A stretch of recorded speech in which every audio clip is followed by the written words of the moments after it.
Bonjour à tous, aujourd'hui j'ai le plaisir d'accueillir Isabelle Filiosa. Alors on va parler de son nouvel ouvrage Éduquer, tout ce qu'il faut savoir.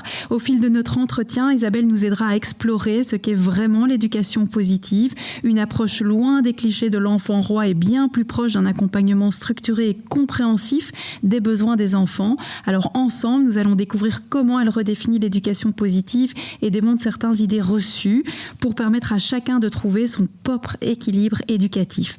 Bonjour Isabelle, merci d'avoir accepté mon invitation.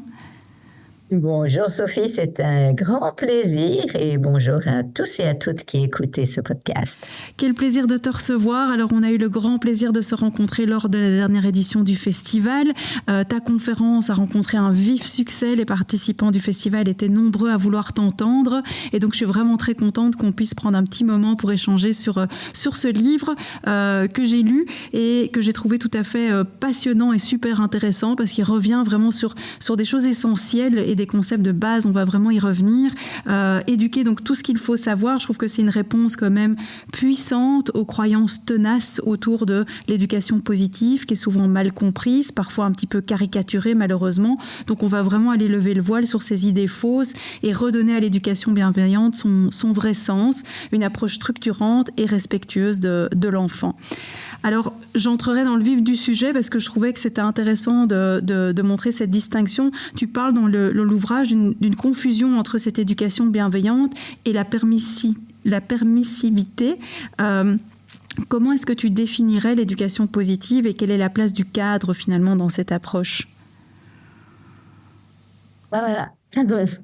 Alors, il y a tellement de choses dans ta question. En fait, oui, il y a beaucoup de confusion qui est installée dans la tête de plein de gens avec cette idée que, soi-disant, la parentalité positive, ce serait dire oui toujours, que ce serait ne jamais rien refuser à un enfant, mais ce sont finalement soit des caricatures, soit je me demande parfois même si c'est pas des propos malveillants par rapport à l'éducation positive, parce que ça n'a jamais pu être ça. L'éducation positive ou bienveillante, il s'agit de veiller, d'être attentif et de ne jamais laisser un comportement débordant, un comportement dérangeant prendre de l'espace. Donc on va toujours veiller à être attentif à ce qui se passe et à répondre aux besoins de l'enfant. Donc ça ne peut pas être une éducation permissive dans le sens où permissivité, ce serait je laisse tout faire, ou je donne tout, ou je dis oui à tout. En fait, les parents qui disent oui à tout, les parents qui laissent faire, ce sont souvent des parents qui, quand ils étaient enfants, ont reçu une éducation tellement autoritaire que du coup, on leur disait toujours non. Et ils se disent, moi, je ne veux pas faire ça à mes enfants. J'ai bien vu que mes parents, je doutais de leur amour, donc je ne veux pas que mes enfants doutent de leur amour. Et puis, quelquefois, même comme nos parents nous ont pas aimés assez, on va attendre de nos enfants qu'ils nous aiment. Et du coup, on se dit, mais si je lui dis non, alors il va plus m'aimer. Et donc, finalement, c'est parce qu'on est embrouillé dans notre tête par notre propre éducation autoritaire que du coup, on ne va pas savoir être en relation avec nos enfants et on ne va pas oser manifester notre autorité. Parce que vraiment, la parentalité positive, ça veut dire que c'est une parentalité qui favorise le développement de l'enfant. Une parentalité qui écoute les besoins du parent et de l'enfant, les deux. Donc, cette parentalité, c'est celle en fait, pourquoi on dit parentalité positive? C'est les scientifiques qui utilisent ce mot de positif pour le distinguer de la parentalité négative qui, elle, blesse le cerveau, diminue les capacités de l'enfant à grandir, diminue ses chances de développer toutes ses compétences. Donc, l'éducation positive, c'est quelque chose de très, très vaste. On va trouver de nombreuses compétences. Après, maintenant, la science nous a montré qu'il y a certaines compétences qui sont plus intéressantes que d'autres. Mais la base, c'est vraiment de fournir un cadre qui permet à l'enfant de s'épanouir. Donc, parfois, on parle de poser un cadre. Ça n'a pas de sens parce qu'on peut pas poser un cadre. C'est pas un truc qu'on pose. C'est un truc que le cadre, c'est le cadre de vie, c'est les conditions, c'est tout ce qui permet tout ce qui encadre les enfants et qui va leur permettre de se développer. Donc, on va être attentif à encadrer les enfants avec beaucoup de douceur, de tendresse, à nourrir le besoin de sécurité affective, qu'on dit être un méta-besoin. Et donc, les bases de ce qui la science a pu distinguer comme étant de la parentalité positive, c'est fournir aux enfants cette connexion avec l'adulte vraiment si nécessaire, permettre un attachement sécure, c'est-à-dire que l'enfant se sente en sécurité, qu'il se sente aimé inconditionnellement et qu'il ait suffisamment de liberté de choix, de liberté de décision personnelle, d'autonomie, de capacité à bouger dans l'espace. Et donc, c'est vraiment les deux grandes dimensions, la connexion et favoriser le pouvoir personnel, c'est-à-dire l'épanouissement personnel de l'enfant. C'est déjà super intéressant parce que je trouve que ça replace quand même déjà très très clairement les choses. C'est vrai que tu fais référence quand même souvent dans l'ouvrage, et tu l'as dit ici à plusieurs reprises, sur les découvertes récentes en neurosciences, parce qu'il y a vraiment une approche scientifique aussi. Je veux dire, les recherches maintenant nous montrent certaines choses. Selon toi, les avancées les plus marquantes sur le développement de l'enfant au niveau des neurosciences, ce serait quoi ? Alors, ce serait déjà de voir que le cerveau d'un tout petit n'est pas un cerveau d'adulte en miniature. Parce que on a un peu tendance à, quand on parle avec un enfant, bon, on lui parle bébé, etc., mais quand même, en réalité, on s'attend à ce qu'il ait des réactions comme nous. Et non, il n'a pas encore les mêmes capacités de régulation émotionnelle, il n'a pas encore les mêmes capacités d'inhiber, par exemple, de savoir que au moment de la naissance, le cerveau, il a déjà les 100 milliards de neurones qu'il aura à l'âge adulte, mais il n'y a pas encore toutes les connexions dans le cerveau qui lui permettent d'utiliser clairement son cerveau. Et notamment le cerveau préfrontal, c'est-à-dire celui qui est juste derrière le front, qui nous permet d'anticiper, qui nous permet d'arrêter une impulsion, d'inhiber une impulsion, donc de s'empêcher de faire quelque chose qu'on a envie de faire.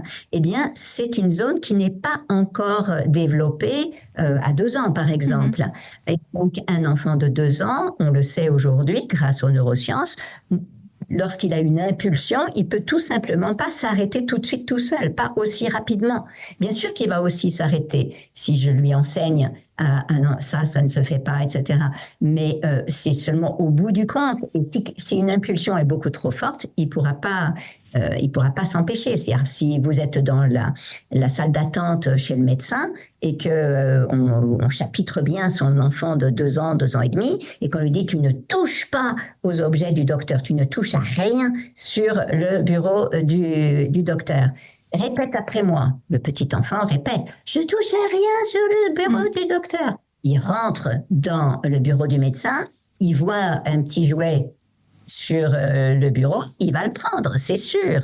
C'est absolument évident parce que il a cette impulsion, mais il n'a pas encore la capacité du cerveau de pouvoir réduire. C'est pour ça que moi, adulte, je ne vais pas crier dessus, mais je sais maintenant, grâce aux neurosciences, qu'il a cette problématique. Donc, c'est pas la peine de le chapitrer dans 25 fois dans la salle d'attente.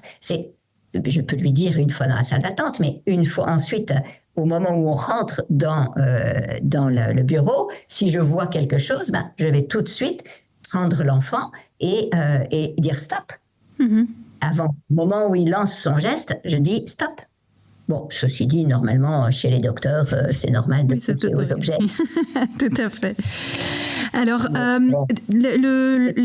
cette question de la punition revient souvent, parce que dans l'ouvrage, tu parles de la France, mais je pense qu'en Belgique, on est quand même dans une culture aussi encore forte de la punition, de la sanction, que ce soit à l'école, que ce soit dans l'éducation à la maison. Pourquoi est-ce que notre société, elle est encore tellement attachée à l'idée de sanctionner pour faire obéir ? De penser que je sanctionne et ça sera la manière par laquelle mon enfant va finir par m'obéir et par bien fonctionner. C'est un grand mystère pour moi, Sophie, mais un immense mystère. Parce que la punition, si ça marchait, ça fait belle lurette que les humains seraient plus correctement civilisés. Et non, on s'échine à punir, et on voit bien que ça ne fonctionne pas. Alors, pourquoi est-ce qu'on continue ? Eh bien, je pense que la première raison, c'est que quand on punit, on se sent au contrôle. Et ce qui est dur avec les enfants, quand ils ont des comportements qui ne nous conviennent pas, quand ils ont des comportements disproportionnés, ou même quand ils ont trop d'émotions, que nous, on ne sait pas gérer, on hyper réagit, et du coup, on est perdu et on se sent impuissant. Et nous n'avons pas appris, parce que nous avons reçu une éducation autoritaire, nous n'avons pas appris à réguler nos émotions et à tolérer nos sentiments de frustration et d'impatience et d'impuissance. Et donc, très souvent, on critique nos enfants parce qu'ils ne tolèrent pas la frustration. Mais bon, nous, quand un enfant, on est frustré parce que l'enfant ne veut pas mettre ses chaussures, assez souvent, on se met à crier, etc. Alors que, non, on pourrait apprendre à tolérer la frustration, justement.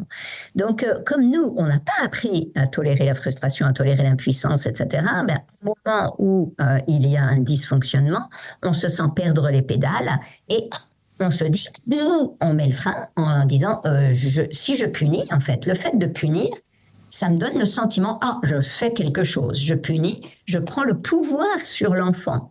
Et du coup, ça me donne l'illusion de faire quelque chose et de faire quelque chose de bien. Parce que je me sens bien. Je me sens bien, moi, l'adulte, d'avoir puni. Ça me donne du pouvoir. Et du coup, ça répare mon impuissance. Mais en fait, ce n'est pas utile. C'est même nocif. C'est nocif pour l'enfant lui-même et c'est nocif pour toute la classe. Par exemple, quand ça se fait dans une classe, on sait aujourd'hui que chaque fois qu'on punit un élève en l'excluant de la classe, par exemple, eh bien, cet enfant-là va avoir des moins bons résultats scolaires. Bon, c'est un peu logique, mais tous les enfants de la classe vont avoir de moins bons résultats scolaires. Et donc, une classe où on n'exclut jamais un enfant va toujours avoir des résultats scolaires, une meilleure régulation qu'une classe où on punit régulièrement. Et plus on punit, moins les résultats sont bons. Pourquoi ? C'est normal. Une punition, ça insécurise tout le monde. Si on peut surtout exclure est une punition gravissime en fait. On ne mesure pas, puisque le besoin essentiel de tous les humains, c'est la connexion, c'est la relation. Donc dès que quelqu'un nous refuse la connexion, eh bien c'est vraiment difficile. Dans la parentalité et l'éducation positive, et scientifiquement, ce qu'on nous dit, c'est les choses qui fonctionnent, c'est la régulation émotionnelle. On a vraiment à enseigner aux enfants à réguler leurs émotions. Et lorsqu'il y a un comportement débordant, eh bien, on a besoin de chercher la source. Plutôt que de dire « stop à ton comportement débordant », on pourrait réfléchir. Qu'est-ce qu'il a mangé, cet enfant ? Est-ce qu'il a un souci dans son cœur ? Est-ce qu'il est sous stress parce qu'il y a d'autres enfants qui le harcèlent ? Est-ce qu'il est sous stress parce qu'il subit des choses chez lui, à la maison ? Donc, un enfant n'a pas des comportements dérangeants par hasard. Tous les enfants cherchent l'appartenance, ils cherchent à se conformer, ils cherchent à faire bien, ils cherchent à être inclus. Ils cherchent à ce que l'adulte les aime. Ils cherchent à ce que les autres enfants les aiment. Donc, il va toujours faire le mieux possible, mais en fonction de ce que son cerveau le lui permet. Or, si par exemple, là j'étais en train d'étudier l'impact de la tartrazine, qui est je crois que c'est E102, qui est donc un additif alimentaire qu'on trouve dans des céréales pour enfants, dans des confiseries, dans toutes sortes de produits qu'on donne à nos enfants. Mais si un enfant a mangé ça, eh bien, forcément, une heure plus tard, eh bien, il est excité. Il est prouvé scientifiquement que cet additif va augmenter les risques d'hyperactivité et de déficit d'attention chez un enfant. Donc, au lieu de punir l'enfant, est-ce qu'on ne pourrait pas plutôt lui fournir un cadre qui lui permette de se développer? Donc, notre responsabilité d'adulte par rapport au cadre, c'est d'une part de donner de l'affection, de manifester notre autorité, mais une autorité, je l'ai dit dans la conférence, c'est vraiment le contraire de l'autoritarisme. En fait, on oublie, nous les adultes, que on perd de l'autorité à chaque fois qu'on exerce de la force. À chaque fois qu'on punit, on perd notre autorité. À chaque fois qu'on est sévère, on perd notre autorité. À chaque fois qu'on hausse la voix, on perd notre autorité. Parce que l'autorité, c'est justement ce qui fait que l'enfant coopère sans que nous ayons besoin de hausser la voix. Mm-hmm. Et cette autorité, elle vient du fait que l'enfant nous sent 100% à ses côtés. Qu'il a confiance en nous parce qu'on sait l'écouter, on sait respecter ses besoins et on va lui dire « Ah, non, là regarde, il y a de la tartrazine dans ce truc. » Et donc, non, tu ne le manges pas parce que ce qui est important, c'est que tu fasses attention à ton cerveau. Quand le parent prend soin de l'enfant, est attentif, va chercher la cause des comportements, va chercher à nourrir chez l'enfant les compétences dont il a besoin pour réussir à l'école, pour réussir à se faire des amis, pour réussir à attendre son tour. Au lieu de le punir, de le brimer, de le culpabiliser, si le parent systématiquement cherche à accompagner l'enfant, à fournir le cadre extérieur et le cadre intérieur et le cadre familial qui va lui permettre de se développer, alors l'enfant nous regarde, il nous écoute et nous avons de l'autorité. Mm-hmm. Et c'est ça qui est magique et qui est scientifiquement prouvé aussi. Ça, c'est pas les neurosciences, ce sont les sciences de l'éducation. Dans les sciences de l'éducation, on a pu mesurer que les enfants qui ont des parents qui développent des compétences de parentalité positive sont beaucoup plus coopérants que les autres. Et donc, c'est pour ça que c'est dommage de réduire la parentalité positive à qu'est-ce qu'on fait quand il y a des comportements débordants.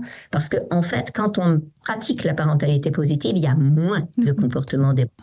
On n'a tout simplement pas besoin de punir, etc. Ça n'existe pas parce que les parents, les enfants sont attentifs, ils écoutent, je dis dans mon livre comment moi j'ai été éduquée sans aucune violence. Je n'ai jamais été punie par mes parents, jamais ils n'ont haussé la voix. Et franchement, on était tous les 4 enfants que nous étions extrêmement responsables, attentifs, beaucoup plus que les autres enfants.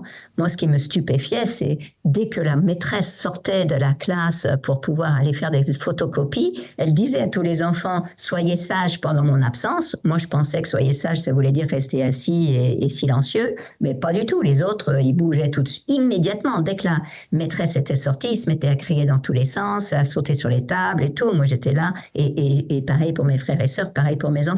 C'est très impressionnant de voir que lorsque on est éduqué avec des parents ou des enseignants, on est avec des adultes qui nous punissent, eh bien, dès que l'adulte, que l'autorité soi-disant n'est pas là, et l'autoritarisme n'est pas là, eh bien, les souris dansent. Dès que le chat n'est pas là, les danse.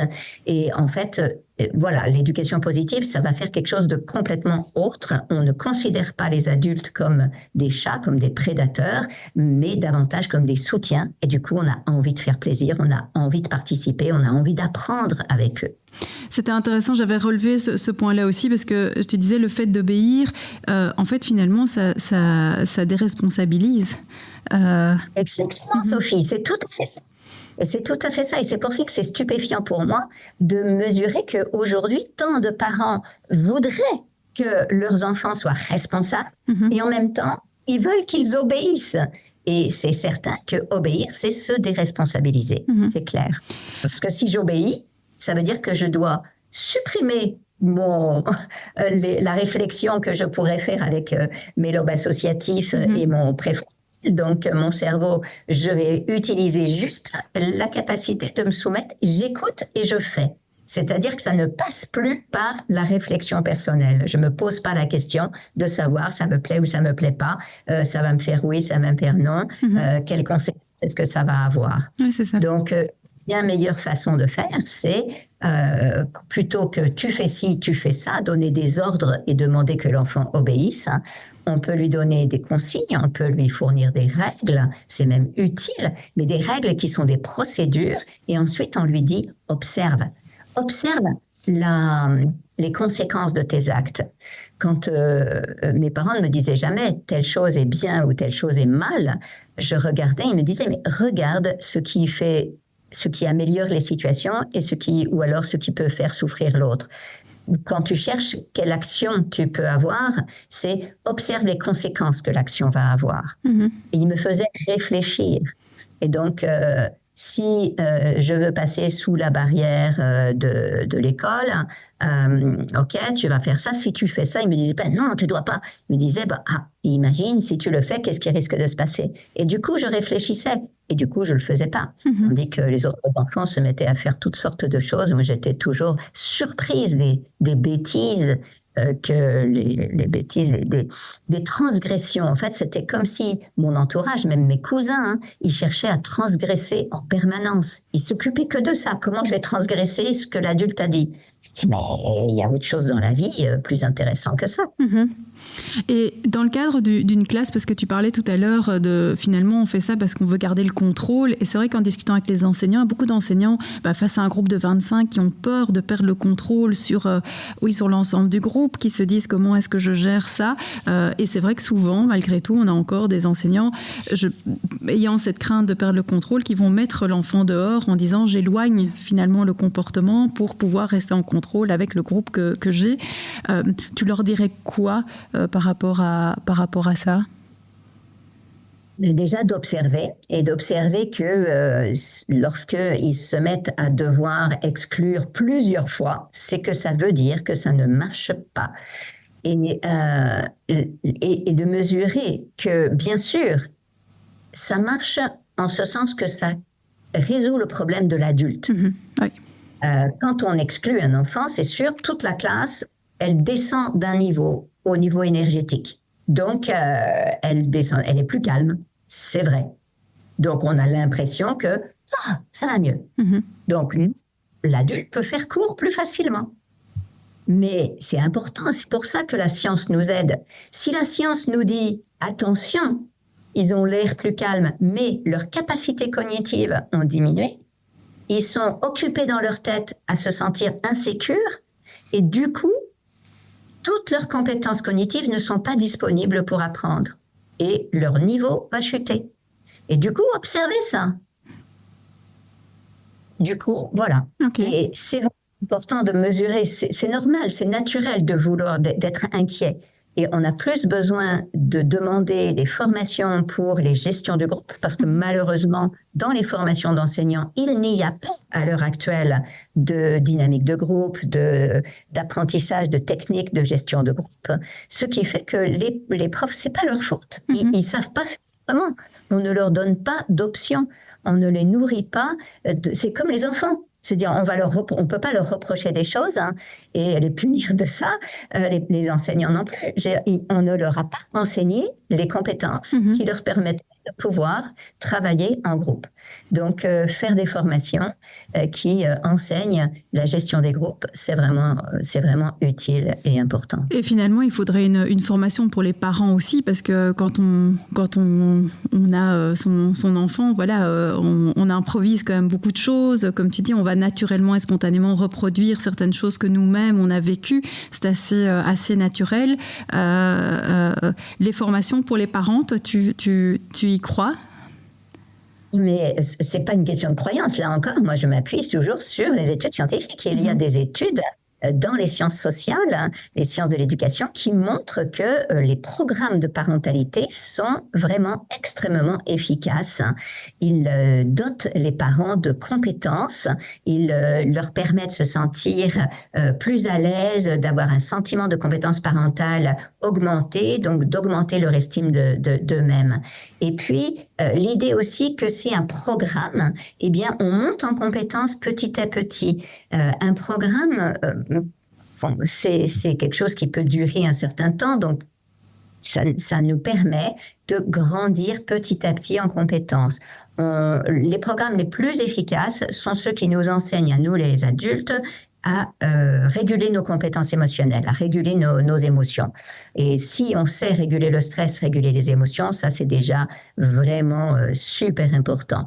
Après, il y a les compétences spécifiques, savoir comment fonctionne le cerveau d'un enfant. Par exemple, tu me demandais tout à l'heure les avancées de la science et ce qui était vraiment nouveau. Par exemple, donc j'ai parlé de la réduction des modifications du cerveau et de comment le cerveau se développe seulement petit à petit, qu'on a besoin de respecter dans nos attentes cela. Mais aussi, il y a des éléments qui nous montrent les attitudes parentales qui vont être utiles. Par exemple, il y a quelque chose que met en avant beaucoup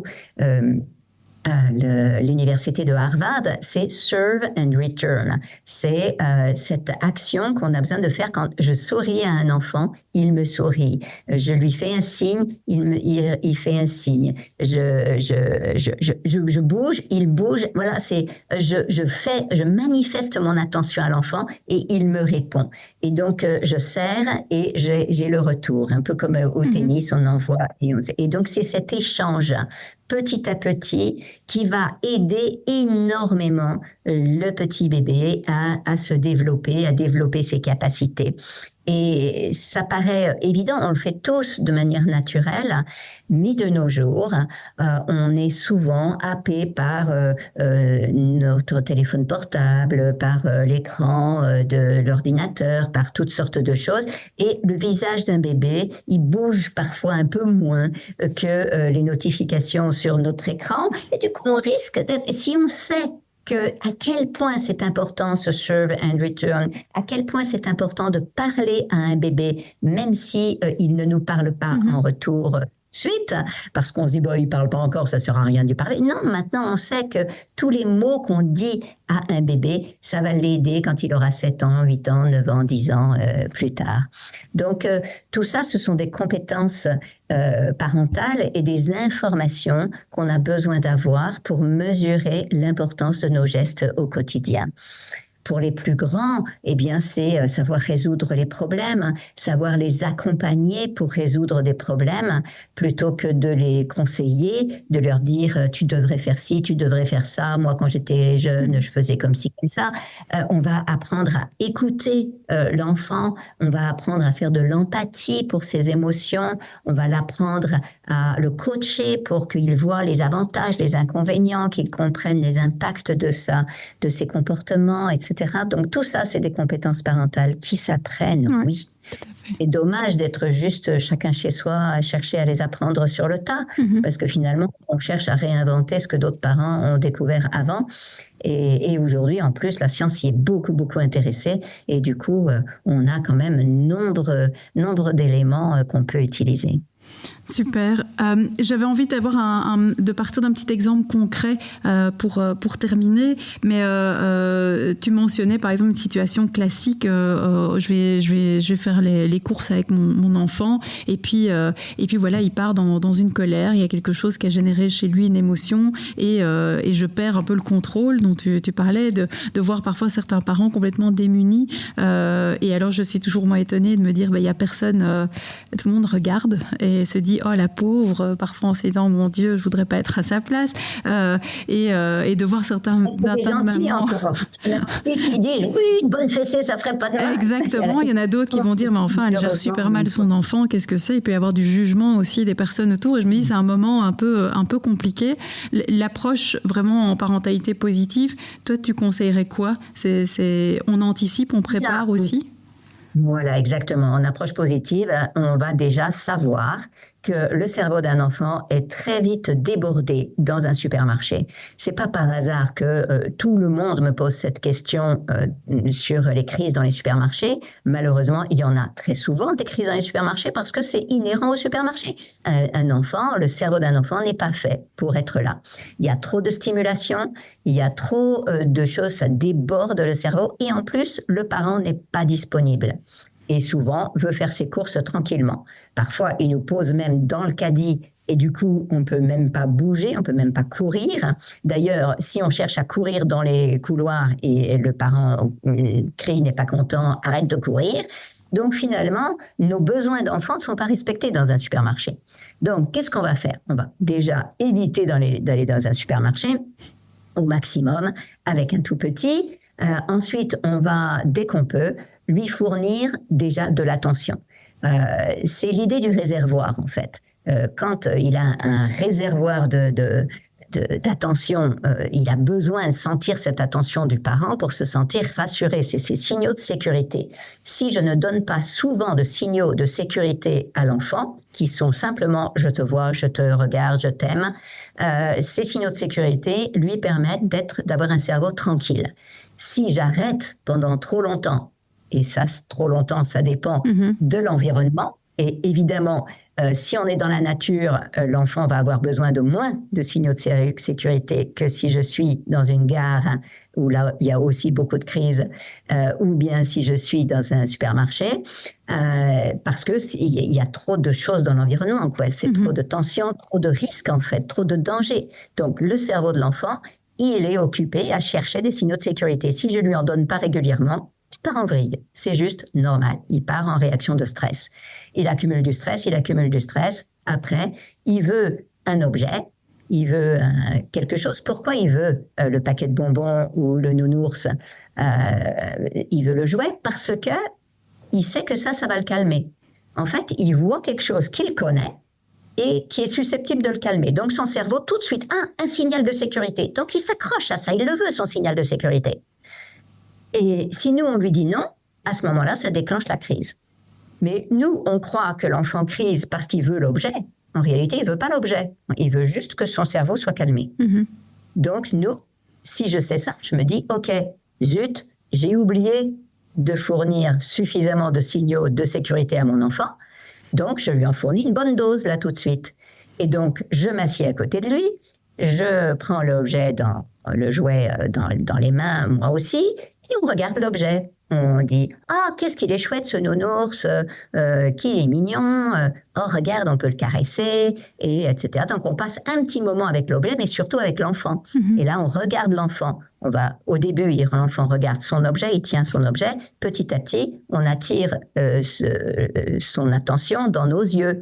Et on fait un petit jeu, on lui glisse un truc sur l'épaule, machin. Du coup, on change la direction, on recrée du lien, on change la direction de son attention et on remplit le réservoir. Et je t'aime, on se fait un câlin et on se fait un grand câlin et ensuite on peut, soit le nounours il est tout simplement tombé, c'est fini et on le repose, soit on dit à l'enfant est-ce qu'il était ce nounours, il a besoin de retrouver sa place maintenant, nous on a retrouvé notre place, on est bien toutes les deux. Et donc, l'enfant, souvent, va remettre la place. Mais sinon, dans la parentalité positive, il y a plein de petites astuces. Il y a des enfants aussi un peu plus grands que ceux qui crisent. Alors, excusez-moi, je continue. Donc, il y a deux choses qu'on a besoin de donner. Donc, de l'attention, mais aussi une tâche. Donc, quelquefois, dans les supermarchés, il y a des petits caddies pour les enfants. Et donc, on peut leur faire... Ça, c'est une excellente idée. Et s'il n'y en a pas, on leur confie un panier et dans lesquels on leur confie des tâches. Tu es chargé de la farine, tu es chargé des oranges. Et, oui, ça devient presque un jeu, il y a quelque chose de ludique qui est amusant. Et les enfants aiment faire comme nous. Donc, c'est aussi ça. Et on ne comprend pas pourquoi les enfants mettent des trucs sans nous demander dans le caddie, mais nous, on ne leur demande pas. Donc, ils nous imitent. Nous, on prend le paquet de haricots et hop, on le met dans le caddie. On prend les œufs, on les met dans le caddie. On prend le fromage, on le met dans le caddie. Donc, lui, il prend un truc, il le met dans le caddie. C'est juste normal, quoi. Il nous imite. Donc, pensons à tout ça, pensons aux besoins du cerveau, et c'est toujours 2 grands besoins, le besoin de connexion et le besoin de pouvoir personnel. Si je respecte ces 2 besoins, eh bien, ça change tout.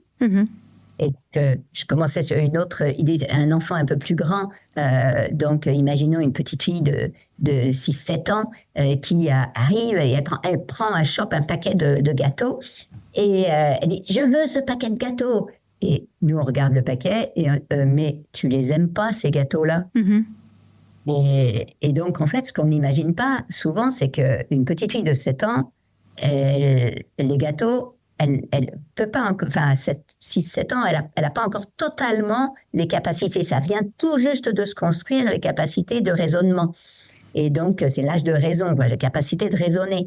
Et du coup, souvent, elle est attirée par la couleur. Et donc, ou quelque chose sur la boîte qui lui plaît. Et elle s'accroche à ça.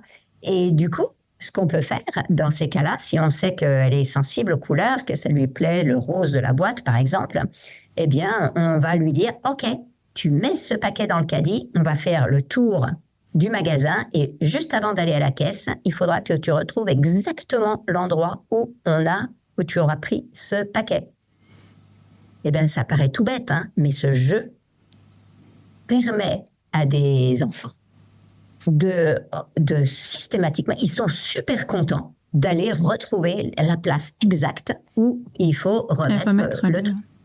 Et tous les parents à qui j'ai proposé cette idée ont été stupéfaits parce qu'on ne s'imagine pas. On croit trop souvent que les enfants veulent toutes sortes de trucs, veulent que des gâteaux, des bonbons, etc., ne font attention qu'à leurs désirs immédiats, etc.